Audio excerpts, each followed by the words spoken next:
Hello and welcome back to From a Head Teacher's Perspective with me, Paul Urry. One of the most delicate moments in leadership development is not learning new skills. It is navigating a change in relationship.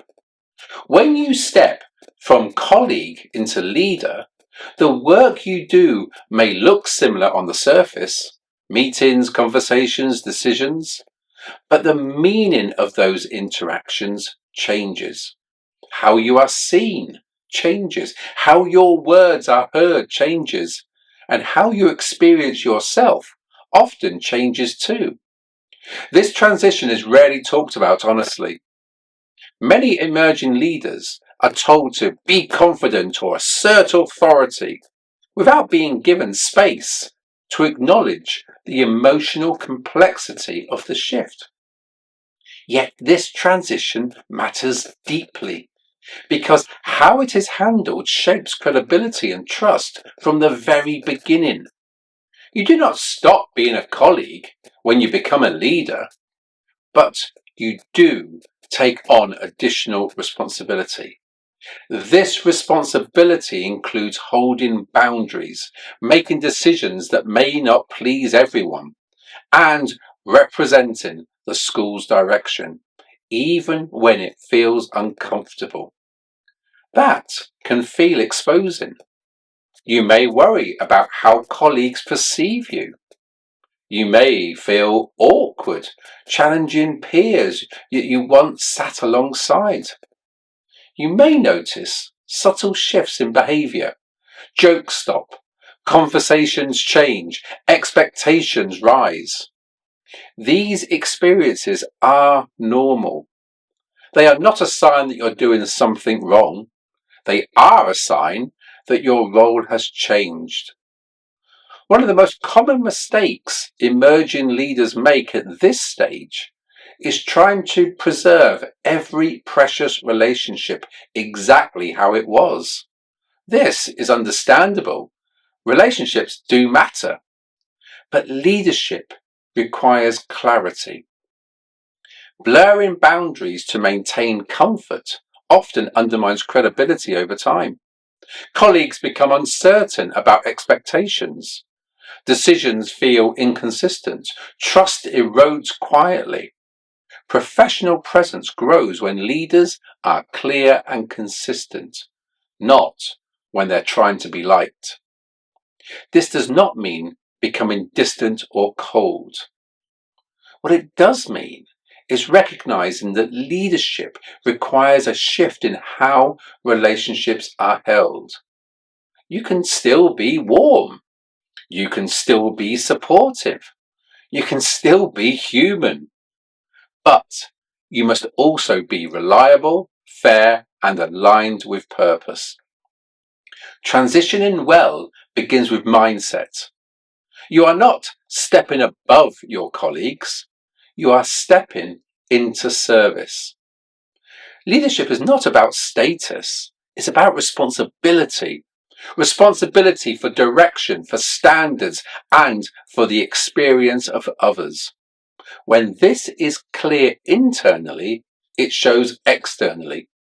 Colleagues are more likely to trust leaders who appear grounded in purpose rather than anxious about approval. Communication becomes especially important during this transition. Emerging leaders sometimes over-explain, apologize excessively, or soften messages to avoid discomfort. While empathy matters, clarity matters more.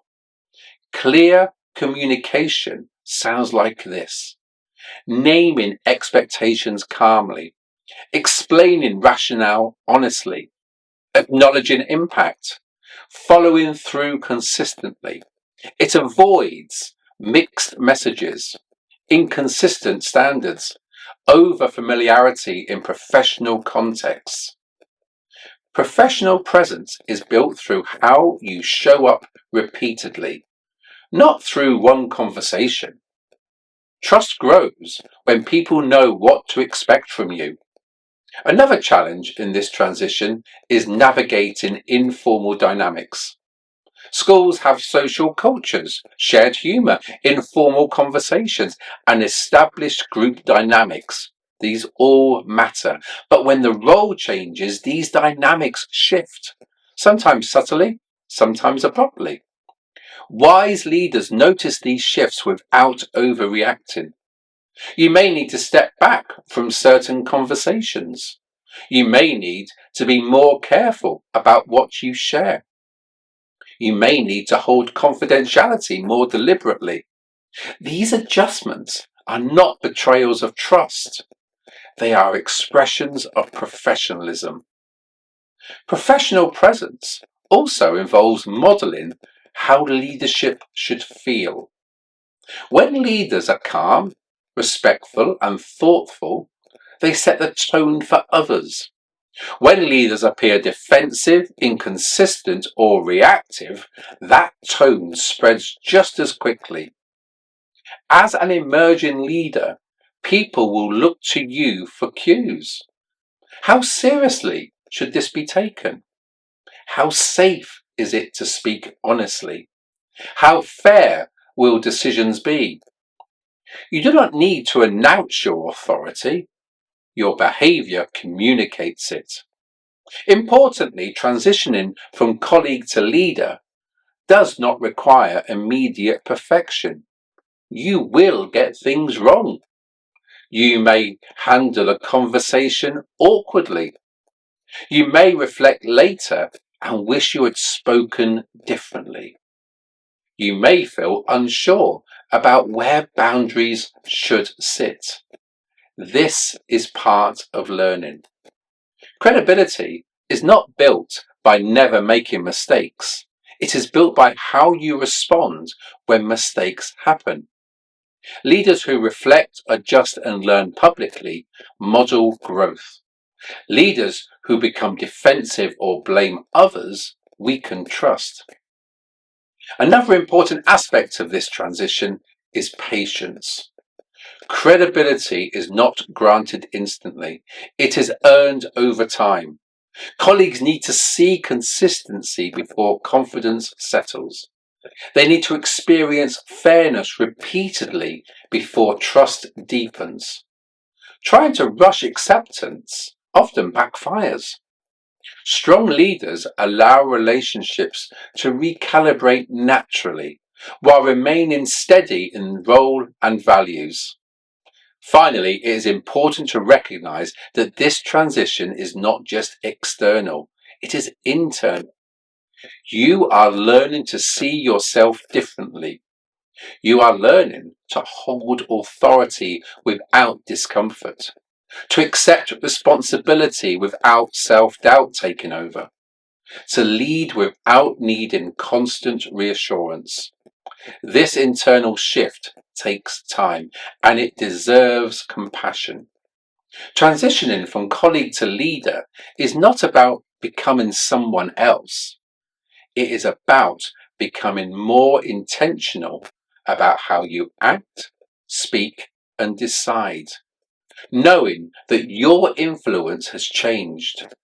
When this transition is handled with clarity, empathy, and integrity, professional presence grows naturally and credibility follows.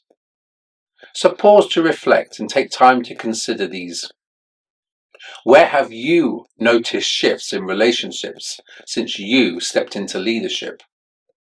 Which boundaries feel most challenging to hold? How can clarity support trust in your role? Leadership does not require you to abandon relationships. It requires you to hold them responsibly. The accompanying workbook is designed to support this process, helping you reflect on your leadership habits, identify next steps, and translate insight into action as your leadership continues to develop. Thank you. And until next time, goodbye.